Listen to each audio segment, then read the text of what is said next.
नमस्कार. यावर्षी विद्यार्थी नेमके किती स्कोअर दरम्यान येतात? तर यासाठी वेगवेगळ्या टेलिग्राम चॅनलवर पोल घेण्यात आलेले आहे. YouTube चॅनलला सुद्धा आहे, आपल्या सुद्धा आहे आणि या पोलचा विचार आपण जर केला तर बघा, आता यामध्ये जे पण वोटिंग झालं टोटल, तर त्यातलं 7% वोटिंग हे 650 प्लसला गेलेलं आहे. म्हणजे खूप कमी आहे. पेपर टफ होता, फिजिक्स अवघड होतं, बायोचे क्वेश्चन तर म्हणजे 1-1.5 मिनिट तर वाचण्यासाठीच लागत होता, तर तो सॉल्व्ह केव्हा करायचा? 6% वोट जे आहे, तर ते 600 प्लसला आहे. पण जास्तीत जास्त जे वोटिंग केलेलं आहे विद्यार्थ्यांनी, तर ते 500 प्लस आणि 400 प्लसला आहे आणि परत खाली थोडं कमी आहे. म्हणजे थोडक्यात 400 प्लस आणि 500 प्लस 550 पर्यंत विद्यार्थ्यांची संख्या या पोलनुसार दिसते. सेकंड पोल बघा, यामध्ये एक 551 पेक्षा जास्त 5% पोल केलेला आहे. 450 ते 550च्या दरम्यान 16% आहे.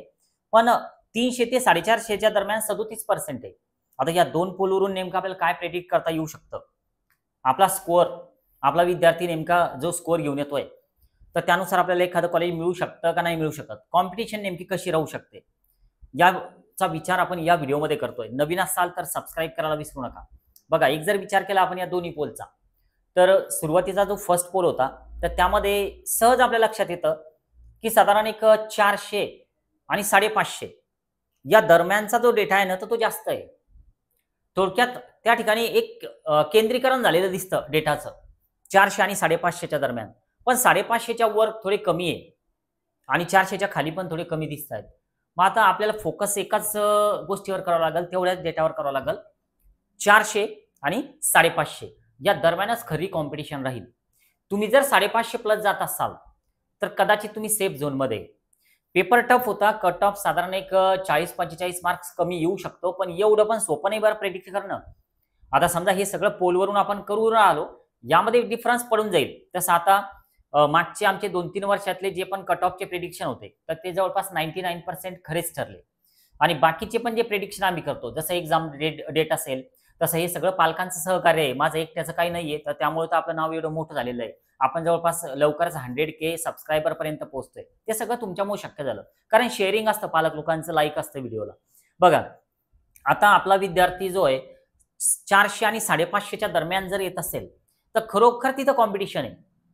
कारण तिथंच जास्त विद्यार्थी गॅदर झालेले दिसतात. 550च्या वर जर जात असाल एमबीबीएस साठी तुम्ही सेफ झोनमध्ये आहात. पण जर तुम्हाला सेमी गव्हर्नमेंट म्हणजे प्रायव्हेट एमबीबीएस पण चालतं आणि स्कोअर 520 530 प्लस येतोय, तर कदाचित तुम्ही सेफ झोनमध्ये आहात. प्रेडिक्शन आहे, 100% गॅरंटी नाही. मग आता राहिला प्रश्न की सर बीएमएस करायचं, बीएचएमएस करायचं, यांचं नेमकं काय? तर बघा, आता जर समजा बीएमएस करायचं असेल, तर आता कॉलेज जे आहे, तर डीम्ड कॉलेज असतं, गव्हर्नमेंट आहे, प्रायव्हेट कॉलेज आहे आणि कोटा असतात वेगवेगळ्या प्रकारचे. तर कसं असतं की एक प्लॅन असावा काउन्सिलिंगचा, एक परफेक्ट अगोदरच रेडी प्लॅन ए आणि प्लॅन बी. जर असं नाही झालं, तर माझी याला जाण्याची तयारी आहे. 2 प्लॅन असावेत. एमबीबीएस जर नाही मिळालं, तर मी बीडीएस किंवा बीएमएस करेन. पण ते सुद्धा या राउंडची वेट करेपर्यंत मी थांबेल, वेट करेल त्या राउंडचा, तिसरा का चौथा आणि नंतर मग बीएमएस किंवा बीडीएसकडे शिफ्ट होईल. तर असा जर काउन्सिलिंग प्लॅन जर तुम्ही करत असाल, तर नक्कीच तुमच्या काउन्सिलिंगचा तुम्हाला फायदा होऊ शकतो. मग आता हे कधी करायचं पूर्ण? तर आता बघा, आपल्या विद्यार्थ्याचा स्कोअर आता सध्या आपल्याला समजलेला आहे. 300 येतोय, 308 येतोय, 280 आहे, 156 आहे, जस्ट क्वालिफाय आहे. हे सगळं माहिती आहे आपल्याला. तर आता लक्षात घ्या, की समजा आपण जर का 250च्या आतमध्ये जर येत असेल, तर आताच मन बनवून टाका, की आपलं एक तर बीडीएस, बीएचएमएस किंवा मग आउट ऑफ स्टेट बीएमएसला जाण्याची आपली तयारी पाहिजे.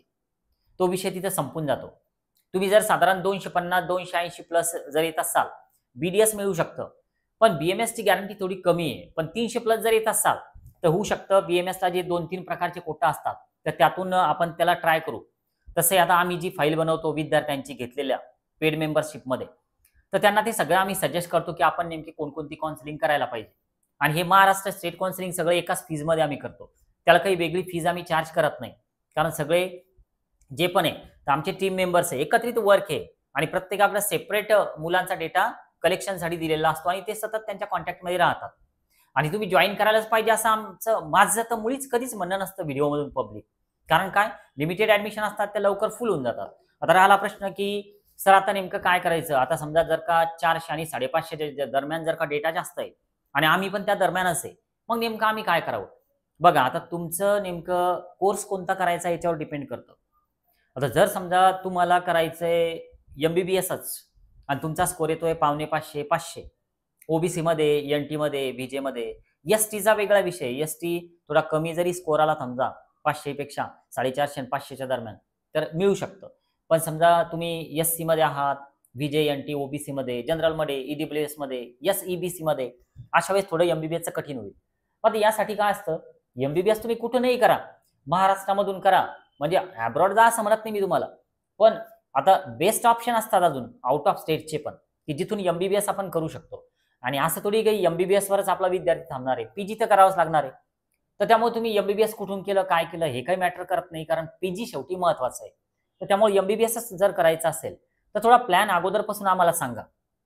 कारण कसं असतं की बऱ्याच स्टेटच्या ज्या काउन्सिलिंग आहे तर त्या रिझल्ट लागल्याबरोबर ताबडतोब सुरू होऊन जातात आणि पहिल्याच राऊंडचा कट ऑफ कमी येतो आणि नंतर मग जर का तुम्ही आमच्यापर्यंत पोहोचलात तर मग फायदा नाही, कारण नंतर कट ऑफ वाढतो. हे झालं MBBSचा विषय. आता आउट ऑफ स्टेटमध्ये MBBSची फीज कोणत्याही, थोडक्यात मी सांगतोय की बोलायला हरकत नाही, पण कोणत्याही ठिकाणाहून तुम्हाला कॉल येईल की हम आपके ऍडमिशन करवा देंगे, हमारी फीज 5 लाख रुपीज आहे का 2 लाख रुपीज आहे. विश्वास ठेवू नका. बरेच स्टेट असे आहे की तिथं मॅनेजमेंट कोटाच नाही. फॉर एक्झाम्पल यूपीला मॅनेजमेंट कोटाच नाही, राऊंडमधून ऍडमिशन होतात मेरिट लिस्टनुसार. तर त्यामुळं काउन्सिलिंग फीज हा वेगळा विषय आहे, पण इतर नका देऊ पैसे, किंवा मग अगोदर पैसे जमा करून ठेवू नका. काही काम नाही पैसे जमा करण्याचं. ऐका माझं, गडबड करू नका. आणि तुम्हाला जर खूपच गडबड झालेली असेल तर एकदा इथं ऑफिसला या, समोरासमोर बसून चर्चा करा. पण तसं येऊ नका, एक वेळ घेऊन या, डेट घेऊन या, म्हणजे इतरांना तुमचा त्रास होणार नाही. तुम्ही स्वतः इकडे येऊन जास्त तुम्हाला त्रास होणार नाही. कारण जास्त वेळ जर का तुम्हाला वेटिंग करायचं काम पडलं सकाळपासून तर संध्याकाळपर्यंत, ते विनाकारण आणखी डिस्टर्ब होऊन जाते माणूस. काय करा की आता हे सगळं झाल्याच्या नंतर एक प्लॅन करूया आपण सगळ्यांना मिळून.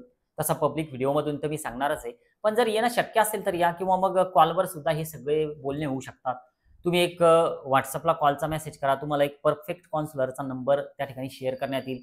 त्यांच्यासोबत चर्चा करा आणि पटलं सगळं तर आम्हाला तुम्ही जॉईन करू शकता. पण जर त्यावेळेस जर फुल झालेलं असेल तर मग जॉईन आम्ही तुम्हाला नाही करून घेऊ शकणार. तर त्यामुळे थोडं, आता हे झालं MBBS बद्दल. BMSचं तसंच, आपण ऑल इंडिया कोटा ट्राय करणार आहे महाराष्ट्राचा. म्हणजे थोडक्यात ऑल इंडिया म्हणजे पूर्ण भारतामधले BMS कॉलेज नाही टाकायचे आपल्याला, महाराष्ट्रातलेच कॉलेज ऑल इंडिया कोटामध्ये. त्याचा कट ऑफ बऱ्यापैकी कमी येतो, साधारण 2022-23 मध्ये तर खूप कमी होता. तर त्या पद्धतीने जर यावर्षी झालं तर होऊ शकतं की तुम्हाला सीट मिळेल. BHMS त्यात क्वालिफाय मार्क्सवर पण मिळतं, पण गरज असते एका प्लॅनची. फाईल बनवल्या गेली पाहिजे, व्यवस्थित ती एक्झिक्यूट झाली पाहिजे. नवीन असाल सबस्क्राईब करायला विसरू नका. आज आपण थांबूया. बाय.